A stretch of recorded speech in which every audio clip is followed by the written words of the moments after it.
بسم الله الرحمن الرحيم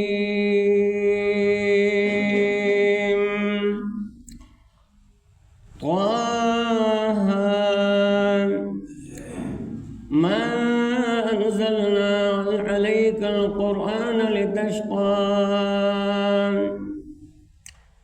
إلا تذكرة لمن يخشى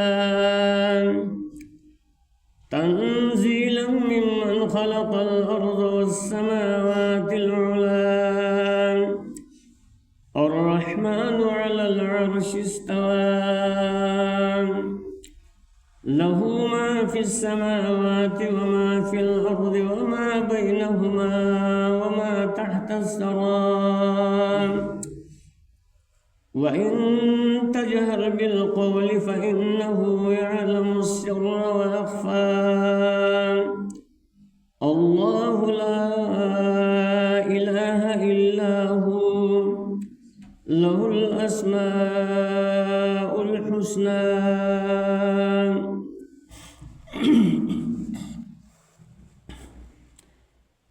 دا سورة طه اولنی رنبنی آیتونه دي. مخکې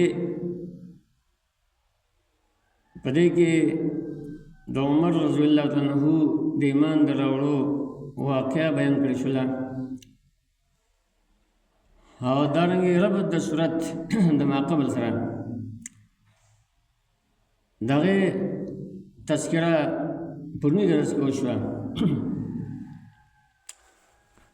سورة طه کې یو دوه اهم موضوع دي. اول موضوع دا چې القرآن للتذکرة لا للشقاوة. دا قرآن کریم چې الله رب العالمین نازل کړی دی نو دا د یاداشت دپاره او د وعظ او نصیحت دپاره الله رب العالمین نازل کړی دی او نه د شقاوت او د بدبختۍ دپاره الله تعالی چې کوم دی نازل کړی دی. یو موضوع پکې دا وه. دویمه دا چې الله رب العالمین دې صورت کې تسلی ورکړې ده محمد رسول الله صلی الله علیه وسلم ته او دارنګې ایمان والو ته او تسلی څه خبرې ده چې د دې حق بیانولو په میدان کې سستی ونه کوي، لکه څنګه چې موسی علیه السلام او د ورور هارون ته الله رب العالمین فرمایلو ولا تنیا فی ذکری. د الله تعالی د حق دعوت په میدان کې به چې کوم دی نو د صبر او د استقامت نه کار اخلي او دې باندې به چې کوم دی نو ثابت قدم واوسي. الصبر علی الاذى فيه. په دې باب کې چې څومره تکلیفونه راځي، سختۍ راځي، مصیبتونه، تکلیفونه،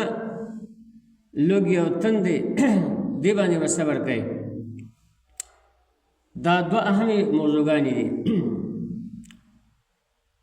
یو درېیمه خبره هغه دا ده چې دا قرآن کریم د الله رب العالمین یو عظیم کتاب دی او دا راغلی دې لپاره دی چې دا خلق واوري او دا په عمل کې راولي او د دې نه بعد چې کوم دی نو دې طرف ته دعوت ورکوي. نو درېیمه خبره چې کوم دی نو هغه د دعوت ته التشجیع علی التبلیغ، یعنی په تبلیغ او دعوت باندې چې کوم دی نو تیزی او بہادری ورکول چې په دې باب کې به چې کوم دی نو بہادری کوي، یعنی حق په د الله د مخلوق ته بیانوي، دې کې به شاته کېږي نه. او څلورمه خبره چې کوم دی نو دې سره هغه دا ده چې القرآن للتذکرة دا قرآن کریم چې الله رب العالمین نازل کړی دی نو دا د یاداشت دپاره چې کوم دی نو الله نازل کړی دی نو التحذير عن النسيان د هیروالي نه الله رب العالمین چې کوم دی نو په دې کې حکم کړی دی د ځان بچ کولو چې قرآن د الله کتاب دی دا به ګوره یېری نه لکه څنګه چې مشرکین مکه هغوی به د الله تعالی کتاب اورېد خو زړه ته به یې نه ګوزاوه او دارنګې به یو غوږ باندې به یې چې کوم دی نو خبره واورېده او بیا به یې چې کوم دی نو تېره کړه هېره به یې کړه ځکه د هغوی د دې سره کار نه و دې باندې چې کوم دی نو هغوی ایمان نه و راوړی نو هغوی دې کار ته کار نه وي دا پکې هم یې موضوعګانې وي نو د صورت په ابتدا کې حروف مقطعات دي طه او دې کې ډېر اقوال دي مفسرینو چې دې معنی څه ده نو حقیقي معنی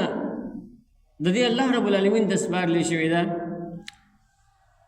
هغه دا چې والله اعلم بمراده الله تعالی د دې په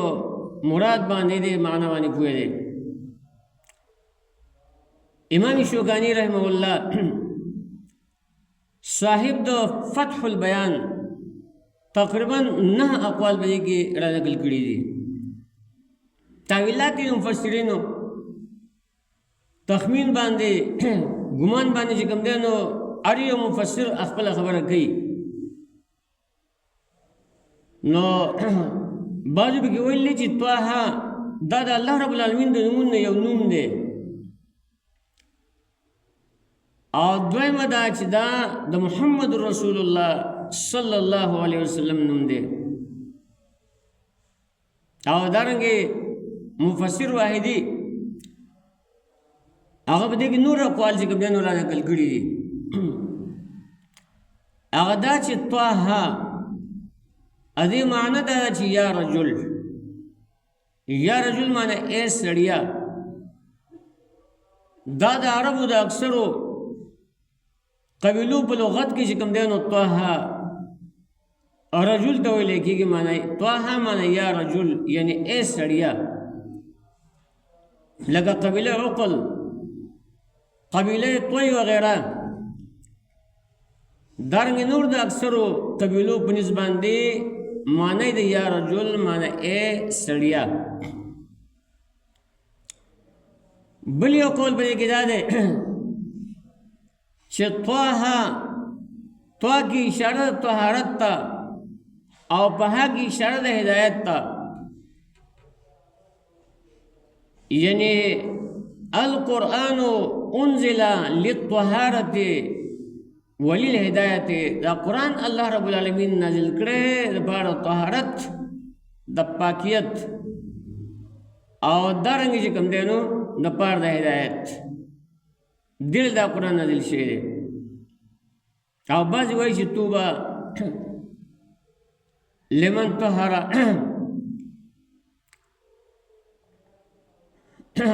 یعنی بشارت ته زیره د خلکو د بارت شغي طهارت چې کوم دین حاصل کو هدایت حاصل کو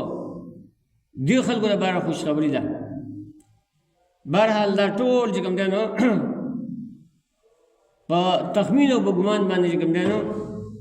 تفسیرونه یو مفسرینو کړی دي نو فرمایي طه ما انزلنا عليك القرآن لتشقى الله تعالی علم دې بمانا دې حروفون نه دې نازل کړی موږ په تا باندې دا قرآن لتشقى دې لپاره چې ته بدبخت شي لتشقى په دې کې دو تفسیرونه دي یو تفسیر په دې کې دا چې تشقى دا د شقاوتون نه دی او شقاوت چې کوم دی دا ویل کېږي بدبختۍ ته. نو په دې مناسبت سره سبب د نزول د دې هغه دا دی چې د الله رسول صلی الله علیه وسلم چې کله خلکو د دعوت ورکو د الله دا وحی خلکو د بیانوله د الله توحید چې کوم دی خلکو د بیانو، نو دا قسم خبرې به مشرکین مکه باندې ډېرې بدې لګېدلې. او د الله نبی دی وویلو چې انک قد شتت شملتنا وفرقت جماعتنا وسفهت احلامنا. د الله نبی دی وویلو چې کله ته راغلی او د کله نه تا شروع کړې ده نو زمونږ اتفاق او اتحاد هغه تا ختم کو، زمونږ جماعت او زمونږ ډله دا تا چې کوم نه تس نس کړله، او دارنګې زمونږ عقلونو ته زمونږ پوی ته تا نسبت چې کوم دی د بیوقوفتیا وکړو چې تاسې بیوقوفه یې، دا قسم نسبتونه چې کوم دی تا هغې ته وکړو. نو ما نرا منکا نو موږ نه یو ستا نه علاوه بل یو شقي او بدبخته، یعنې ته ډېر بدبخته یې. وجه دا ده چې ته راغلی نو تا ورور د ورور نه جدا کړو، پلار دې د زوی نه جدا کړو، زوی د پلار نه جدا کړو، اختلاف دې پیدا کړو. د دې نه مخکې په دې مکه کې چېرته هم داسې مشر نه دی راغلی د قبیلې چې هغه رالګېدلی او خپل قوم یې چې کوم دی تس نس کړی. دا خبره چې کله نبي علیه الصلاة والسلام ته وکړله، الله رب العالمین دا آیت نازل کو چې دی خو تا ته نسبت د بدبختۍ کوي، او دا قرآن ما دې لاندې نازل کړی چې ته بدبخته شي. یو تفسیر په دې کې دا دی. دویم تفسیر چې کوم دی نو هغه په دې کې دا دی چې تشقا دا د مشقتون نه ماخوذ دی یا د شقا نه چې کوم دی ماخوذ دی، او شقا ویل کېږي تاب. تاب معنی ستړیوالي ته چې ته ځان ستړی کړې. لکه په ابتدا د نبوت کې د الله په نبی صلی الله علیه وسلم چې کله قرآن نازلېده نو دو خبرې د الله په نبی کې چې کوم دا موجود وي. یو دا چې د شپې به قیام اللیل کو، تهجد به کول، او دا قرآن به پکې د دومره لوست چې د نبی صلی الله علیه وسلم د خپې مبارکې چې کوم دی دا به داسې راوپړسېدی، ځان به ډېر ستړی کو د رب العالمین دپاره. نو یو خبره پکې دا وه. دویمه خبره دا وه چې د کفارو ته به د الله د کتاب لوست درس به ورته ورکاو، قرآن به ورته بیاناو، خو هغې بدبختو باندې به اثر نه کاو. د هغې اثر نه کولو د وجې نه او د هغوی د ایمان نه راوړو د وجې نه د محمد رسول الله صلی الله علیه وسلم سره به ډېر فکر و. د الله نبي به ډېر پریشان و چې دا خلک ولې ایمان نه راوړي. د هغې د وجې نه د الله نبي به چې کوم دی نو ځان یعنې ډېر پریشانه کو او ځان به ستړی کو. الله رب العالمین ته وفرمیل دا قرآن د دې دپاره چې کوم دی نه دی نازل شوی لتتعب نفسک چې ته د خپل ځان چې کوم دی نو ستړی کې د شپې دومره قیام کوي چې شپې وپړسېږي، او د دې کفارو باره کې چې کوم دی نو دومره سوچونه او فکرونه کوي چې ځان دې وخوړ، ځان دې ستړی کو، لہذا ستا چې کوم کار دی نو هغه کوه. هغه دا چې د خلکو ته دعوت ورکوه،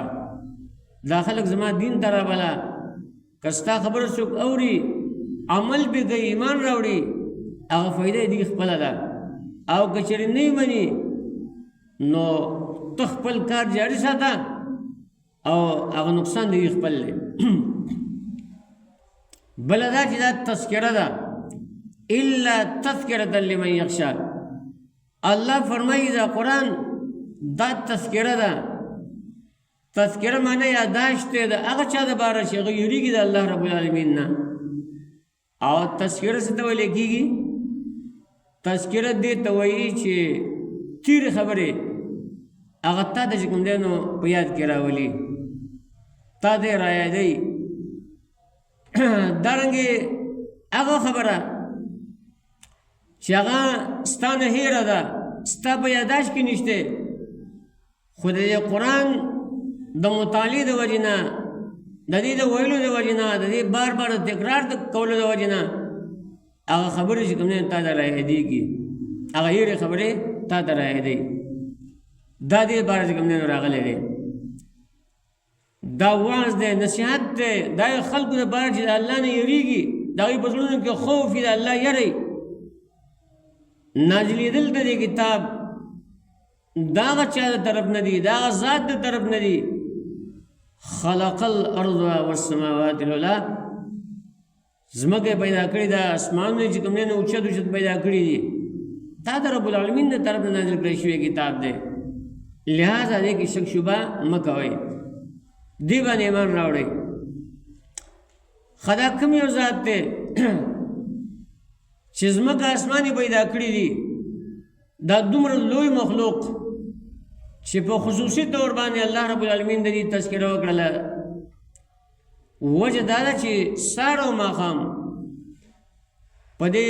دوو مخلوقو باندې د انسانانو اکثر سترګې لګي، ځمکه او اسمانونه، ځکه دا لوی مخلوق دی د الله تعالی. دغه ذات څوک دی؟ فرمایي الرحمن، یعنی هو الرحمن. الرحمن دا خبر دی مبتدا هو، یعنی هو الرحمن. هغه ذات هغه رحمان دی که نه؟ ډېر مهربانه ذات دی، هر چا باندې مهربانه دی. مهرباني چې کوم دی نو ډېره زیاته ده. علی العرش استوا، په عرش باندې چې کوم دی نو استوا کړې ده، برابرتیا یې کړې ده. بیا د هغه په اختیار کې دي هغه څه چې په اسمانونو کې دي، هغه څه چې په ځمکه کې دي، هغه څه چې په مابین د دې دواړو کې دي. د ځمکې او د اسمان ترمنځ چې کوم مخلوق دی دا هم د الله تعالی په اختیار کې دی. وما تحت الثرى، هغه څه چې هغه د لاندې د لمدو خټو نه دي، هغې باندې هم الله رب العالمین عالم دی. فرمایي دا الله داسې ذات دی چې د هغه علم دا ډېر وسیع دی، دا هر یو شي ته رسېدلی دی. تحت الثرى کې یو شی د الله تعالی د علم نه بهر نشته دی، نو د هغه نه غواړئ او په طریقه سره غواړئ. وان تجهر بالقول فانه یعلم السر واخفى. که چېرې ته جهر کوې بالقول په وینا سره، یعنې د الله نه غواړې خو په زوره سره یې غواړې، ذکر ده خو په زوره یې کوې، نو فانه یعلم السر واخفى. فس یقینا د الله تعالی پوهه دی السر په پټه باندې، واخفا او په ډیره پټه. سر او اخفا کې